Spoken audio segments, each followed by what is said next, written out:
सो ये जो recently contest हुआ था, कॉन्टेस्ट नंबर 887, आज मैं उसका सोल्यूशन डिस्कस करने वाला हूँ। क्वेश्चन का नाम ये है, हमारे पास क्वेश्चन का नाम है फिबोनाचीज, जो भी इसका नाम है, और ये डिव 2 का रिसेंटली आया हुआ क्वेश्चन था। तो सबसे पहले हम प्रॉब्लम स्टेटमेंट समझते हैं।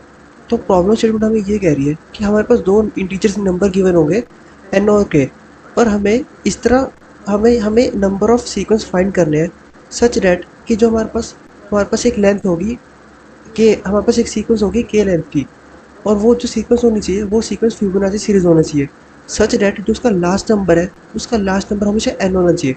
मतलब हमें के साइज़ की फिबोनाची सीरीज निकालनी है जिसका लास्ट नंबर हमेशा एन हो, और हमें बतानी है ऐसी टोटल कितनी सीक्वेंस पॉसिबल हो सकती है। फॉर एग्जाम्पल अगर मैं फर्स्ट टेस्ट केस बताऊँ, फर्स्ट टेस्ट केस में हमें गिवन है 22 और 4, मतलब कि हमें ऐसी सीक्वेंस बतानी है कि कितनी हो सकती है सच डैट जो उसके लास्ट नंबर हो वो हमेशा 22 हो, और जो उसका साइज़ हो वो हमेशा 4 हो। ये 4 या 4 से बड़ा भी हो सकता है, लेकिन हमें 4 साइज़ की बतानी कि कितनी हो सकती है। तो इसका सोल्यूशन देखें, देखो ये हमारे पास है 6, 8, 14 और 22। इसमें हम देख सकते हैं कि 6 + 8 14, 8 + 14 22 होता है। हम देख सकते हैं कि जो हमारे पास 22 है वो लास्ट नंबर है, और सीक्वेंस का साइज़ भी 4 है। तो ऐसी टोटल 4 सीक्वेंस हमारे पास पॉसिबल है, तो इसका आंसर भी 4 हो जाएगा। तो ये प्रॉब्लम स्टेटमेंट तो मेरे आपको समझ आ चुकी होगी। अब बढ़ते इसके सोल्यूशन की तरफ। इसका जो सोल्यूशन था, इसका सोल्यूशन बहुत ज़्यादा सिंपल था। इसकी अगर मैं हम इसके सोल्यूशन की तरफ बढ़ते हैं अब, तो देखो, तो सबसे पहले हमारे पास ऑब्जर्वेशन ये है कि जो नंबर ऑफ सीक्वेंस है वो कितने बन सकते हैं। अगर हमें ध्यान से देखें, अगर हम फिबोनाची सीरीज को ध्यान से अगर गौर से देखें तो क्या हो सकता है। तो सबसे पहले क्वेश्चन देखते हैं।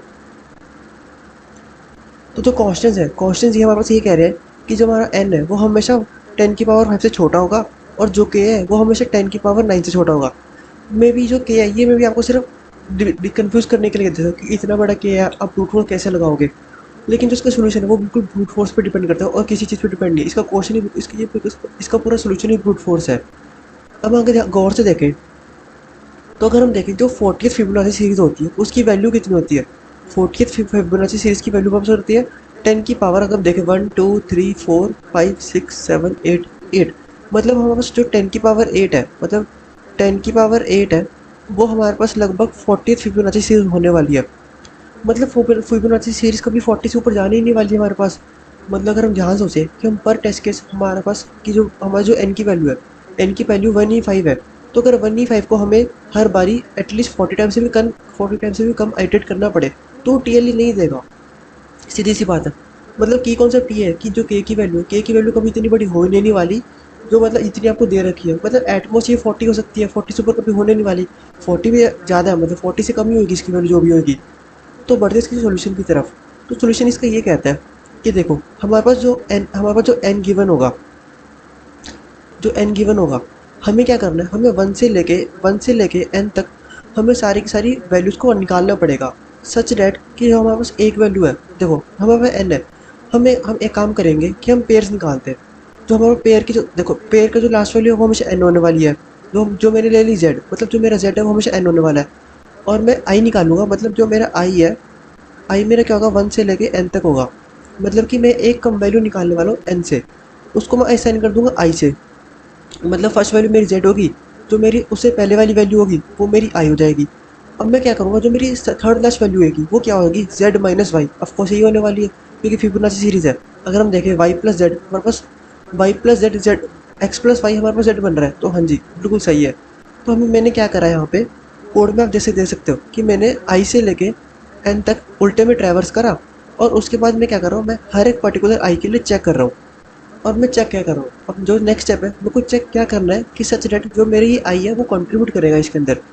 अगर आप ध्यान से देखें तो जो मैंने जेड है, तो जो मेरा यहाँ पे जेड है, जेड को मैंने एन दे दिया। और जो मेरा वाई है, वाई होगा मेरा आई, जो कि इसकी वैल्यू कहाँ से होगी, इसकी वैल्यू 1 से लेके एन के बीच में इसकी वैल्यू होगी। और जो सिमिलरली मैं एक्स है, एक्स को मैं निकाल सकता हूँ, जो इन दोनों का डिफरेंस होगा। डिफरेंस इन दोनों का क्या बनेगा मेरे पास, जेड माइनस वाई। तो सिमिलरली हमारे पास जो स्टेटमेंट है, मेरे पास स्टेटमेंट यही लिख रखी है मैंने यहाँ पे भी। तो आप देख सकते हो कि चीज़ यहाँ पे यही चीज़ लिख रखी है मैंने यहाँ पे भी। तो हम क्या करेंगे अब, मैं इसको ट्रैवर्स करूँगा, उल्टे में ट्रैवर्स करना शुरू करूँगा।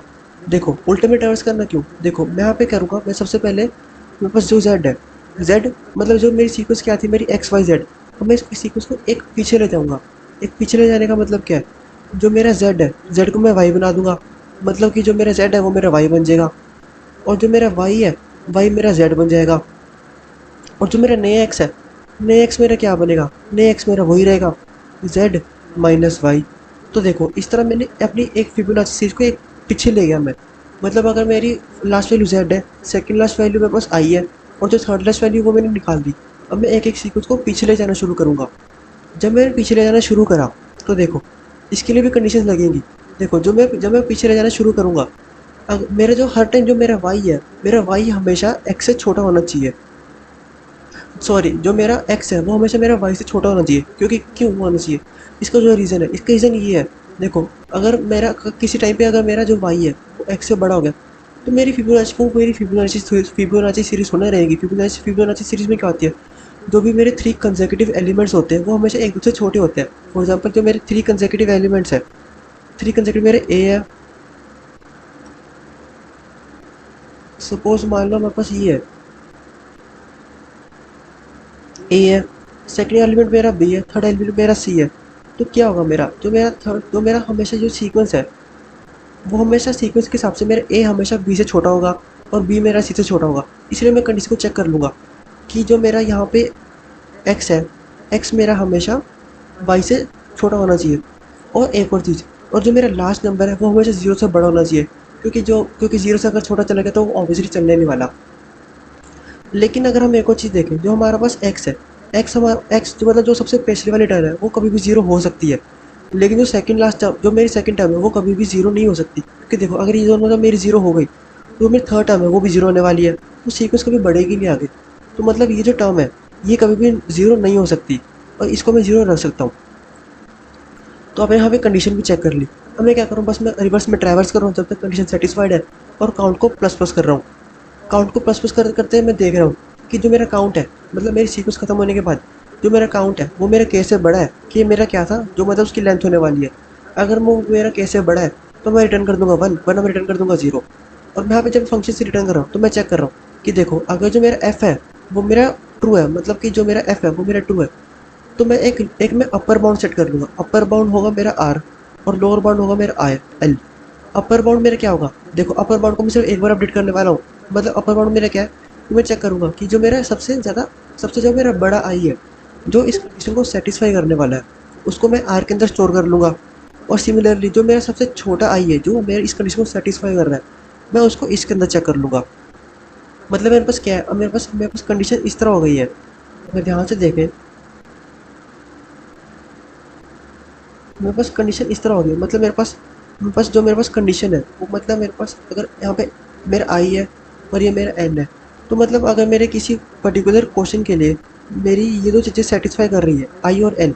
आई मेरा क्या है, एन से छोटा, मतलब एन से छोटी वैल्यू जो मेरे पास एन है, मतलब और एक और आई है, मतलब ये मेरा सपोज I1 है, और जो एक और I2 है ये भी मेरा एन से छोटा है, और ये दोनों कंडीशन को सेटिस्फाई कर रहे हैं। और जो मेरा आंसर है वो मुझे I1 और I2 के बीच में रहने वाला है। क्योंकि अगर कोई वैल्यू I1 से बड़ी है तो इसका मतलब ये कि वो कंडीशन को सेटिस्फाई नहीं कर रही। मतलब उस सीक्वेंस का जो साइज़ है वो K से बड़ा हो रहा है या छोटा हो रहा है, कुछ भी हो सकता है। और सिमिलरली जो मेरा I2 है, I2 में भी सेम कंडीशन सेटिस्फाई कर रही है।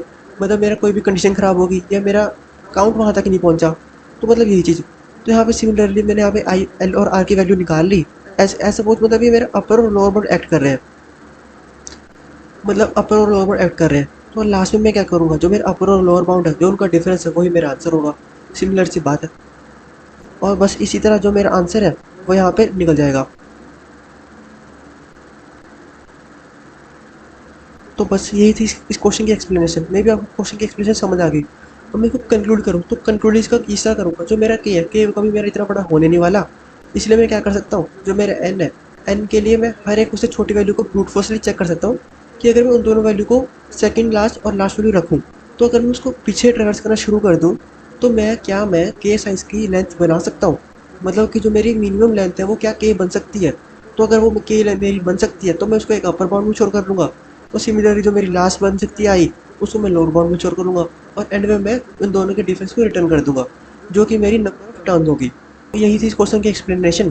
तो आप मेरे चैनल को सब्सक्राइब कर सकते हो ऐसे और कॉन्टेस्ट की सॉल्यूशंस के लिए। Till then stay tuned for the next one. Thank you and please don't forget to subscribe.